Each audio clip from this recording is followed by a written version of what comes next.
welcome. You listen to 360 Info. I'm your host, Hamptonio. What you do for yourself depends on what you think of yourself. And what you think of yourself depends on what you know of yourself. And what you know of yourself depends on what you've been told of yourself. Yes, Cleveland, it's warm out there today, and it's going to be hot in the studio. I got a great program coming up for you on August 7th. Mark it down. I think it's one of the most meaty and important events of the summer, actually of this year. I think it's real imperative to our moving with this new shift on this planet. I have lined up Dr. David Whitaker, Dr. James Brown, Wayne B. Chandler, and Priestess Diana Bello. All is going to be here on August 7th for an atonement and healing and wellness workout, a rejuvenation of the mind, body, and soul. Be there, and Priestess Diana Bello is going to be on the show next week, introducing her to our Cleveland audience. For those who may not know her, she's from Haiti, sharp sister, and she's going to be here laying it down on August the 7th, talking about African spirituality. Highly recommended by Professor Smalls, saying that she's one of the best in the country. You want to holler at me, let me know, get those tickets. If you want to then, 216-323-6155, 216-323-6155. This is what we need to usher into this new energy. In the remote studio, we got Brother Vince. What's going on, Vince? Brother, I've been riding this roller coaster called Cleveland weather for the past week. Space heater one day, air conditioner the next. I don't know what's going on. But, we get used to it. And no matter how bad it is, it could be worse. It's funny. I was looking at a video on Facebook that was reported 5 years ago. As a matter of fact, it was a performance of Vince Robinson and the Jazz Poets at Nighttown, and on stage I was saying, and it was the 25th of June, ironically, and I was saying that it's 59 degrees. That was 5 years ago, June. So we think this is unusual, but it really isn't. Wow. Amazing. Yes, it is. You got to keep your fan and your air conditioner going. You got to keep both handy because you never know who's going to show up, but I guess we kind of just live with that. Anyway, just happy to announce that Larchmere Arts is back up and running. We're in the process of scheduling new events. We had a great event last weekend, which I told you was going to happen. We had our brother, our friend, our sales department, Brother Stephen E. Boyd, singing vocals. We had J.T. Lynch from Horns and Things doing his thing. And I played keys and bass that night, and then I call him the boy wonder, and I'm not saying boy in a derogatory term, but I call him the boy wonder, Rashawn Blake, because he's just so much younger than the rest of us. But it was just a magnificent show, and really looking forward to doing more there. So stay tuned to 360 Info Network for more information on what's going to be happening at Larchmere Arts. But speaking in terms of musicians, we have one of Cleveland's most prolific, most industrious, one of the hardest working percussionists in the land. On the line with us, his name is Elijah G. Elijah G., my brother, welcome to 360 Info Network. Thank you. Man, you have been all over the place. You've been working in films. I'm seeing you on national platforms, just doing it well. You are part of a project called In Search of the Land, which was created and facilitated by 12 Literary Arts. Tell us about this project and its launch that I believe took place last weekend while Vince Robinson and the Jazz Poets were performing live at Larchmere Arts. I got the call from my good friend and big bro, Daniel Cantar, who's over the program, and he and tall black guy who is a prolific producer who's originally from Cleveland, but he lives in Detroit, and he's worked with a little bit of everybody in the industry. They came together with the idea to do an album, sort of like a love letter to Cleveland by Cleveland artists. So 40 artists came together, and this consisted of singers, musicians, poets, and producers. And that was major. That was historic. I mean, you know, we see some of those type of things happen in L.A. and New York, and maybe in places like Atlanta. For it to happen here in Cleveland, it just lets me know that, you know, we're turning over a new leaf here. We're going into a new chapter in Cleveland. Okay. Well, you know, one of the things about Cleveland's music scene is that it seems to be siloed and cliquish in a certain kind of way. You know, that's just history. You know, they talk about Atlanta's music scene and they say it's exactly the opposite. There's a lot of collaboration and commingling. Are you seeing a move towards a more collaborative spirit amongst our musicians in Cleveland? I mean, 60 people involved in one project, that's a lot.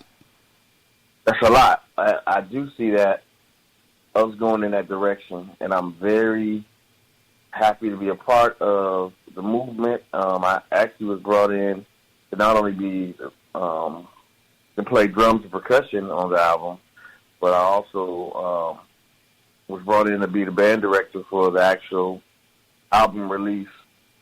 We did a live stream concert, and that was a lot of fun. We got a chance to work with some great artists and some good friends of mine. Okay. And how was it received? What kind of a response did you get from what happened last weekend? It was received really well. And I think that to a large degree, there's still a buzz going on because we're still pushing the music from the album, and it's just, the buzz hasn't ended yet, you know.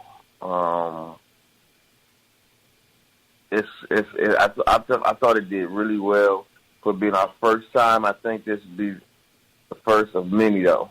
You know, I think we'll continue to do things like this for our city. And, you know, some people have the attitude, I want to move or have moved. And then you have people like Daniel Cantar that says, hey, we don't have to wait for somebody to come bring a door to us. We'll build a door ourselves. You know, so I appreciate people like him because we've always had the power to do what Motown did in Detroit and to do what they did down south with Atlanta and the Dirty South. We can do that right here in, you know, the Midwest, Northeast Ohio, Cleveland. We can do it. Yes. But it takes us, you know, just being positive and not comparing ourselves to other cities, but focusing on what we have here. And trust me, we have a lot to be proud of in Cleveland. I don't think people really know just how great our city is and what it offers. Right. And that's partly because we're looking at other cities as the leaders in what they do and not realizing the breadth of talent that we have here in Cleveland. I mean, we've had so many artists who have left and gone on to so-called bigger and better. Many of them return to Cleveland, and we do have an infrastructure that supports music, recording of music, live music, and all that other good stuff. We're going to explore some of your other musical projects and your history as a musician here in Cleveland when we return. You're listening to 360 Info Network on AM 1490 WERE with hosts Hamptonio and Vince Robinson. Our guest is music and recording artist Elijah G. We'll be right back after these messages. All right, back on 360 Info Network, AM 1490 WERE with Hamptonio, Vince Robinson, and our guest, Elijah G. Just wanted to give you an update on African Art. We definitely want you to run by there, but if you want to give them a call, you can reach out to them at 216-938-8907. Once again, the telephone number for African Art is 216-938-8907. Yes, getting back to the interview, Elijah G. and this project. Tell tell us what the objective was. Why was it that you came together for this project, and what do you see as the ultimate end for it? We came together to unite as a creative community and put something out here, not only just for Cleveland, but for the world as well. You know, because that's what we've always missed in Cleveland. We've never really documented enough stuff. A lot of great things have happened in our city, and we didn't document it. So we said, why don't we document this space and time in history, you know, so that, you know, people can just see how we get down, you know. So I think that was the ultimate goal, was to bring some awareness to how we get down in the land and get it documented. So I imagine that because you have so many artists involved in it, you have a mixture of styles of music, and can you talk about what it sounds like?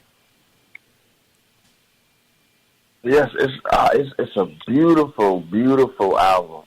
Trust me, I'm not just saying it because I'm on it. I'm not just saying it because I have friends on it. It's a beautiful album, and you have a melting pot of different music. And I would say it's an artsy album because, you know, it's not like a commercial sound or there's a certain hip-hop or pop sound we're going for. Everybody just was pouring from their hearts and just letting it flow freely. So I think anybody who really has appreciation for the arts will really like this album. I mean, because it's just it gives you a little bit of everything. But it's not in the box. It's not that commercial CD that you would hear on the radio. So it's actually a breath of fresh air because, you know, for a long time it was like, hey, if you want to be successful, this is just how you need to sound. And we just made music. We didn't try to put limitations or, you know, we didn't try to fit in the box. We just did our thing. We didn't want to try to sound like another city. We just did Cleveland, and it's beautiful. Trust me, you want to check it out. Okay. So if somebody wants a question, just one quick question. How can people hear it if they want to? Yes, you can go to SoundCloud. You can go to Bandcamp. Also, you can go to my Facebook or Instagram page. I'll be posting some music from there and links as well. And my name is just Elijah Gilmore on both Instagram and Facebook. Okay. All right, Lynn. Yeah, question. With me, you know, to anything that talents that people have, I always try to see how I can equate it or segue it over into how it can benefit our people, whatever talent that people are doing in my community. Because I'm in, you know, almost wartime mode here because of what's going on with society and everything around it. So my question is, with this collaboration and of getting all those musicians together, you know, as far as our schools is concerned, you know, the orchestra, the band is a lightweight dying thing. You know, what would you think about, you know, having that same type of collaboration and doing something and putting something out here for our kids to learn and to teach them some type of musicianship, you know, to where, you know, we can take that, we can play music, or we can take that and do what it does, but how can we turn that into an educational project? You know, that seems like that would be something very interesting because with our kids being involved in so many other things, and music is a lead-in to a lot of other things as far as discipline and stick-to-itiveness and some of those qualities that our children need in order to be better people. You know, so this collaboration, you know, go ahead, I'm sorry. Go ahead. No, I'm sorry, I didn't mean to cut you off. Go ahead. That's right. Yeah, I mean, that's pretty much wrapping up. Just saying, you know, it'd be nice if you could get some of those musicians to to come together and for some workshops and the things you know about the industry, because it's the talent here, and so many of us want to do some things. Conducted some workshops about the industry and how to maybe par a little bit better than others, because we seem to always get in bad record deals and record situations. So doing some workshops and seminars to better prepare them for those who have the talent to move on, things of that nature, I think would be very empowering in our community. I think that would be a great idea, and I think that the fellows will be interested in participating and collaborating with you on that. I also do something like that with a program I started called the Tribe of Eli Mentoring Program, and I go around and teach our youth life skills such as emotional intelligence, cultural diversity, how to communicate, conflict resolution, and then I incorporate drum therapy into it as well. Mm-hmm. And this program has been to Palace Theater, House of Blues, Rock Hall of Fame, and we've received a few grants as well. So, maybe we'll have to do something where we tag team with that program and what you're talking about. Maybe we can come up with some ideas and sit down and brainstorm. Yes, that would be. I know it's really good for the kid to incorporate that music piece. A lot of people don't know that music is so great for the brain, and that when kids are involved in music, it actually helps to grow their muscles in their brain, and their grades improve every year as they're participating in music. And it's kind of strange to me that was the first thing taken out of public schools. But, they've always known about this, and now what they're doing now, they're using music and neurology to try to understand the brain better, because it's the only thing that stimulates the entire brain. So to give you a picture, if you were to eat some food, a certain part of your brain would light up. Or if you were to give your wife a hug, another part of the brain lights up. Or if you were, to possibly read a book or do math. But when we listen to music, and especially when we perform music, the entire brain lights up. And we don't really understand the reasons why yet, but we definitely know it's a good thing, as well as it being therapeutic, as well as it being a way for everyone to come together and work together, because I do like a percussion circle, and it's just really healing for our youth, and it's sad that it's been taken out of the schools, but I say, hey, what can we do to make sure that they do get a chance to experience the gift of music? So I think your idea is great. I would love to assist in any way that I could. Well, I think, Elijah, one thing that we can do is we can let folks know that you're doing exactly what you're doing, and because sometimes the things that we do exist in a vacuum because they don't get a lot of public notice. So the fact that you have this program, and obviously it's having an impact on those who are participating in it, it's huge, and we need to let the public know about that. So we're doing that right now, and we will continue to do that. I think another thing that has to happen, though, is there has to be a certain advocacy for bringing arts back into the curricula of school systems, particularly the Cleveland Municipal School District.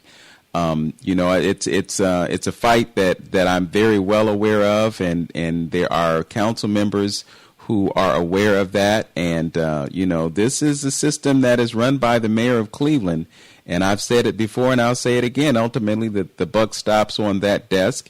And if we're getting failing grades in Columbus for what's happening in the schools, what do we have to lose by putting art education back in? You hit the nail on the head when you talked about the impact that music has on the development of our young people. And we have to do everything that we can to evolve them to a place where they can make the right decisions and get the right information and get that connection with culture. We talk about culture on the show a lot. And our connection with music is largely our connection with culture. So if we can implement some type of art education in our school systems, we can bring culture closer to our young people and have them get the benefit from it. Absolutely. I was just in Akron the other day working with some of our youth, and they didn't know their history. But it made me happy that I was teaching them. But I said, can anybody tell us about our history? There was like one little girl, and she said, we were slaves, and we tried to escape from the evil white people that made us slaves. I said, oh, my God. You know, they really don't know about, you know, King Mansa Musa or Queen Nefertiti, Queen Cleopatra, King Tut. You know, all they knew was that we were slaves at some point in America. And so I make sure as a point to teach history to our youth, even though the program is not strictly an African-American program, but when I'm working with our African-American youth, I make sure that they learn those things as well. Yes. Because like you said, music is a big part of our culture. The drums, in particular, are straight out of the motherland. So, you know, I let them know, hey, you know, you're beautiful. Your hair is different. Your skin is different, but you're beautiful. Your brain is beautiful. They're still trying to figure out how we invented those pyramids back in the day, you know. Yeah. So, and now they're saying crazy stuff like aliens came down and, you know, it's like, what? Because they couldn't give the credit to Africans, so it's got to be somebody from outer space. Yeah. And I think in addition to that, I think we also need to educate adults because there are also adults that don't understand history. And while we're having this conversation, there is a move to ban critical race theory from schools. So if they're not getting it now, you know, they're just going to completely whitewash history, and we won't have any idea of who we are and why we are because we don't know anything about where we came from. So that really is a huge issue. Wow, that's sad. Yes. So anyway, we can get to the importance of music and culture and education. But we're talking to this recording artist who has not only participated in this project, but you have done some other things that have, I'm just going to say, an international imprint. You have been a part of 2 films. Can you talk about the films that you've been connected to? Yes. So I just did Judas and the Black Messiah, and that's Warner Brothers. That just received 6 Oscar nominations, and this was all black cast, you know, and that's the beauty of it. And the movie's beautiful too. I learned some things about Fred Hampton, who was the leader of the Black Panthers, and I really encourage everyone to go check out that movie. But I did that. I also was able to be a part of the HBO Max Rock and Roll Hall of Fame induction special in 2020, where they interviewed me as an artist from Cleveland. And if you go watch it on HBO, it's right before they induct Whitney Houston into the Rock Hall. So that was pretty cool. And then, you know, I was also on television for work I did with Gladys Knight, because I tour with her. I'm her percussionist. And I've been working with Gladys now for about a good 4 years now. Brother, you just been flying under the radar, man. I hadn't heard about you touring with Gladys, so that's huge. I think there's another brother here in Cleveland, and I think his brother is also a musician, but his name is escaping me right now. But I know that he's a bassist, and he was a musical director for Gladys Knight and the Pips. Do you know of him? I know Joey Green plays bass with her, and he's from Cleveland. And I know Leon Turner is the band director and he's from Cleveland. He plays keyboards. Okay. Well, no, this is a brother that's probably a little bit older than them, but you know that just illustrates the point that we've made about the expansive amount of talent that we have in Cleveland, and the fact you got folks like Walter Barnes and others who are touring with other. Walter Barnes, yeah, my brother. That's your brother, and he's working with whom now? He's working with Babyface. Okay. Yeah, he's working with Babyface. Matter of fact, Gladys Knight and Babyface did a few shows together where Babyface opened for Gladys, and it was good to see him on the road doing his thing because we both grew up together and attended Cleveland School of the Arts. So, you know, to see us as grown men walking in our calling is beautiful. Yes. And then, you know, he also does this thing as an artist too. He has a gospel quartet group called Men of Ministry. And if you like quartet music, they're very good. And as well as you can check my music out, you can go to Pandora Radio or iHeartRadio, just type in Elijah Gilmore. And not only will you hear my music, but some of the top jazz from all across the world. Yes, yes. I've actually listened to you on Spotify, and I'm trying to think of the title, but there's something that you did that had a connection to Africa. Okay, that could have been Nirvana drums. Okay. That could have been Nirvana drums, and that's basically like a percussion motif, and it's just drums. Is that what you're referring to? I don't know why. Again, long in the tooth, memory fails me sometimes, but I just remember that there was something that you did that had this connection to Africa, and I was marveling at the fact that you had that awareness. That's another. What was it? It could have been also Home Finally, which is another good one off the album. Okay. And it has some, African vibes going on. Okay.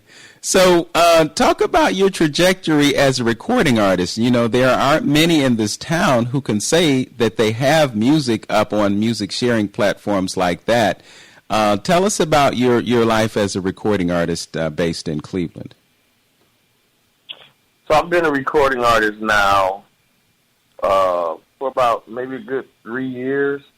I've been a full-time professional percussionist for years. I mean, I jumped in the game real early. I was playing at the Reason Why at 14. And, they would tell me just be quiet, get on the drums, because they didn't want my age to show. But I've been doing the business for a while. But as an artist, just a few years. And it's been a learning curve and figuring out just what I need to do to take things to the next level. And I've been appreciating and enjoying the journey. Okay. I just got a text message from our good friend and brother. The project was called, or the title was Temple of Luxor. That's what it was. I knew it had something. Yeah. Okay. Yeah. So Temple of Luxor, see, we got to touch back on that now. Right. Temple of Luxor is a pyramid in Africa. And on the wall, they have the story of Horus or Horu, who was a sun god. And he has the same identical storyline as the Jesus Christ storyline. Hold up. I got to correct you on that. Because Jesus' story is Horus' story. So Horus' story, or Heru, came first, then came Jesus. That's what I'm saying. Yeah. Okay. So I'm gonna say it predated Christianity and America. So it's and the archaeologists can tell you how long it's been on those walls. Yes. So I found that to be amazing, and so I wrote that song, Temple of Luxor. Okay. I thank you for that. I've had the privilege of being in Luxor and witnessing exactly what you're talking about. Lynn, you wanted to jump in. Yeah, I was going to ask him the type of percussions that he plays, is it the congos or whatever, and to have your path ever crossed the djembe. Yes, I do play djembe as well. When I play with Gladys night, I'm primarily playing congas and other percussion instruments such as shekere and cowbells and triangles and cymbals. Mm-hmm. But, I do play djembe. Matter of fact, about a couple years ago, Cleveland State brought me in for their African program, and I played talking drum for the ceremony for the speakers, and then when they had their dinner, they had me play djembe drum for about a good 45 minutes by myself. Oh, by yourself? That's okay. Yeah, that's a little work there. Yeah. Well, see, here's the thing. When we think of drums, a lot of times we think complement instrument, or we think something big is going to happen. We're going to dance or we're going to go party. But drums used in other cultures are used to be therapeutic or to be healing. And they're not playing it from a standpoint of let's go to war or let's dance. They're actually healing people with those drums.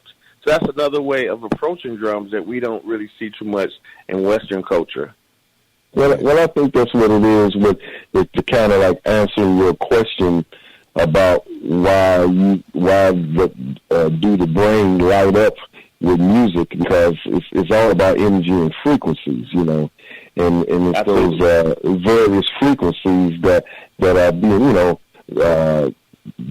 like you break the glass, that's the that particular glass resonated at that particular frequency. So, and they call the drum, the djembe drum, the heartbeat, so, that's what you're touching on when music is playing. That's why it's so powerful, and it's been used for, like you said, for healing, for stirring up. And that's why, and going to my conspiracy theory side, that's why this institution called America has done so good of a job in taking control of the music, because by taking control of the music, you kind of dictate policy on how people feel and emotions and act. So that's very important. That's very important, and they know the importance of, like you say, they took it out of music. Out of the schools purposely. In a sense, it could be. There's something to think about and discuss. But they took it out, and they know by music you can really inspire and encourage a lot of things by the use of music. So they had to take control of it. It's sad, but I am also at the same time proud of our growth as a country and as a world, and I think that the internet and technology has helped in the process too. So for instance, when that incident happened with George Floyd, to see all those Europeans in Europe get angry, and we see this, we're able to actually watch it on video over the internet, that they would never even show us this. And matter of fact, when I toured over to the UK with Gladys, I'm telling you, those European white people showed us so much love, and they said, we're so sorry how African Americans are being treated in America. We're so sorry about that. And it's just a whole different vibe. Now I understand when Miles Davis, when he went across and came back to America and was depressed, and also James Baldwin, when he came back and got really depressed to come back home, and even when they try to have Louis Armstrong go across seas to represent the states as an American ambassador, he said, well, no, because when I come back home, I have to go to the kitchen and play at the jazz club. But it's just a different vibe over there. I'm saying you see black billboards for black people, black mannequins in the stores, all on TV. It's just like, I'm going in the Twilight Zone. Where am I? But I'm not saying that racism exists everywhere, but I'm saying it's not on. It's just it's not strong like in America, and just the whole experience. Even the way they eat out there, they don't eat with a lot of preservatives and chemicals in their food. They have smaller portions. It's just a different experience, and I understand why a lot of musicians flock over across seas. I get it now. Yeah, I totally get it. There's definitely a different level of appreciation for us over there, but racism is alive and well in Europe as well. I mean, Europeans are responsible for colonizing Africa, so and we can't forget the debt that is owed to the French by Africans around the world. So yeah, it is different being in Paris, and I know historically a lot of musicians went to Europe because, you know, they were respected and they were probably paid a lot better over there too. I think it's great that you've had that experience touring internationally. Yeah, yes. I was going to say, when I was in Ireland, I just got to tell y'all this quick story. We're in a taxi cab. They're like, take the Great Escape to the Cape. Take your family to beautiful beaches and metropolitan cities. This is where you're going to take your family on vacation. The Great Escape to the Cape. And we're like, what are they talking about? They were talking about Cape Town, Africa. We were in Ireland. They were telling these people to take your vacation in Cape Town, Africa. You'll never hear that in America. Right. It was just like, it felt like I was in a different world. Like, what? Yeah. Yeah. Africa is the last place folks come to when they think of a vacation destination, but Europeans go there all the time because, you know, they see it for what it really is.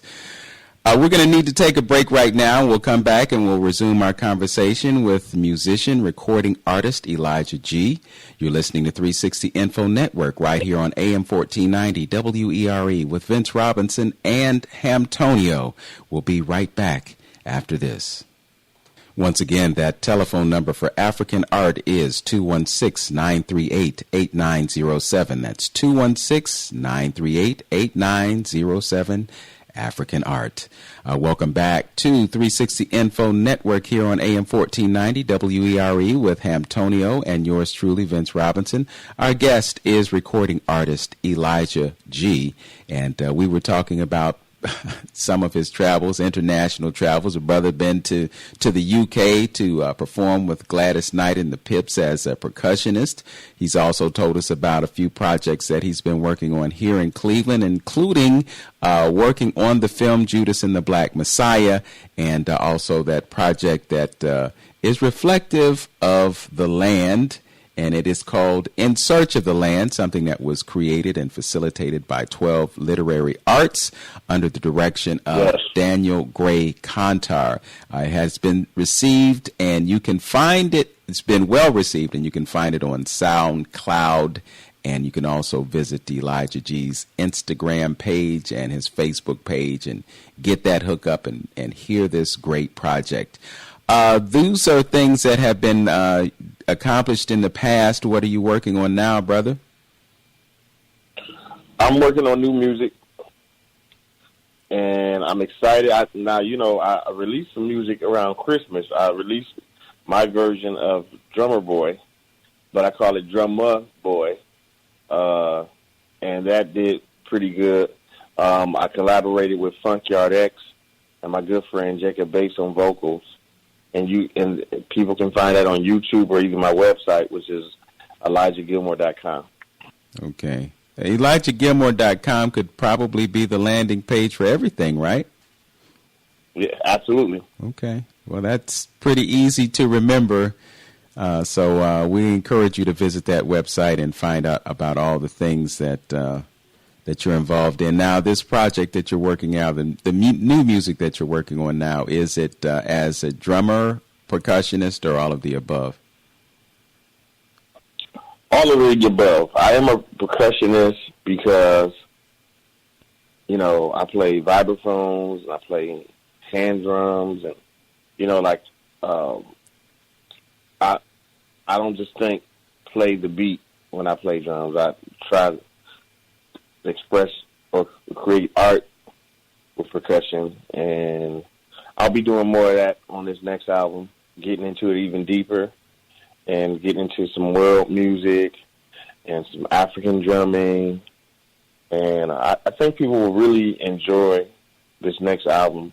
The first one was good, but I think they're really going to like this next album, so everyone stay tuned that, you know, I'll be keeping everybody updated as time goes. But I look forward to releasing some music this year, some new music. Okay. All right. That's interesting. Just to reflect, because I talked to Cecil Rucker yesterday, actually. We did a show on another station. But he was just talking about how it was during the past year, because a lot of folks had to sit out. But it seems that you didn't miss a beat. So how was what a play on words? Yeah, I actually did a concert, and it featured me on the various percussion instruments, vibraphone, congas, drum kit, and I had some really great artists performing with me. My good friend Alvin Frazier, my good friend Billy on vocals, my good friend Thursday as an African dancer. You guys just go on YouTube or either go on Facebook, and you can watch that whole concert performance. And we did that at the Bop Stop. My good friend Gabe Polak allowed us to do the show there. Okay. And special thanks to Leonard, who's the president of the Federation of Musicians Local 4 here in Cleveland. They also got behind it and sponsored. Okay. You talking about Thursday's Angel that was the dancer? Yes, Thursday's Angel. Oh, okay. All right. I don't know too many folks with that name, but I do know one person with that name, so I was kind of putting two and two together. Yeah. And I was just also advised by the monitor for the show that Gladys Knight doesn't have the pips anymore. Yeah, it's just Gladys. Just Gladys. I didn't want to correct you. Yeah, okay, well, I'm not beyond correction. It's been a long time since I've seen Gladys live, so I have some very vivid memories of Gladys Knight. This is neither here nor there, but a long time ago, I was riding in the elevator at the Holland House Hotel, and I had taken pictures of Gladys Knight and the Pips at the Front Row Theater, and I had this great picture of Bubba, and I wanted to sell her that picture. And so, this is me in my 30-something, no, it was a 20-something body and 20-something mind. So I was really trying to get Gladys to buy this picture, and she looked at me like I had 3 heads. Like, what? So... Anyway, I never got it. I love that story. Never got over it, but I forgive her for how she treated me, because I was just like next to a grain of sand at that point, because she was like, nah, I ain't trying to hear that. And I was really happy about the picture that I took of Bubba, but she wasn't interested. Yeah. So you mentioned that you're working on new music, and are you also collaborating with other musicians in Cleveland? Because I know at one point I did a show with you in Lakewood at a venue, and we did reggae music that night. So you got some local stuff happening here in Cleveland this summer as well? Yes, I'm working with a few artists in the area. I'm working with Isaiah on his new project. He's the bass player for Funkyard X. I actually am working on some music with Funkyard X as well, and I'm working on music with a few other artists in Cleveland too, and I'll tell you, we really have some really good talent in Cleveland. I'll tell you another person I'm working with. I'm working with Orlando, who is a beautiful poet from Cleveland. He's dropping a new album, and I'll be laying down music for that this week. So, yeah, I definitely try to stay busy and maximize the time that we've been blessed with, to do what we do. And when I hear musicians complain about this or that, my thing is either you're going to move or either you're going to make it happen like LeBron did. You're going to say, hey, we're going to figure this out. And so I'm one of those people who've never desired to move to another city. In the industry we live in now, it allows you to really pretty much live anywhere. And because of the internet and technology, you can pretty much, whatever you can think of. I mean, people are, tell you a quick story. I'm not sure if y'all familiar with Chance the Rapper, but he's out of Chicago.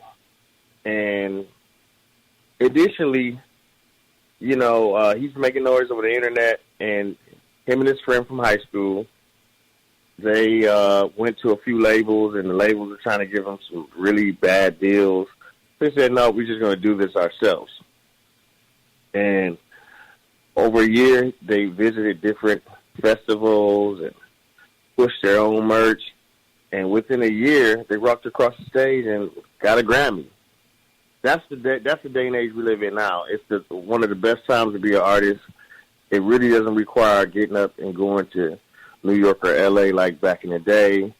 You can have quality technology at your house, like studio gear, or one of your friends may have it. You know, where back in the day you had to be with the big labels to produce a quality album, to be able to get on the radio, to be able to tour, to be able to build your brand. Now people could, you know, put up one YouTube video and go viral. You know, it's just it's a different day now. Yes. And anybody that wants to be successful in this business has to learn the new rules to the new industry. Right. There's definitely a paradigm shift, and now you have non-fungible tokens and folks being able to invest in artists, and artists taking the reins as opposed to handing them over to record companies that traditionally have exploited them. So, absolutely.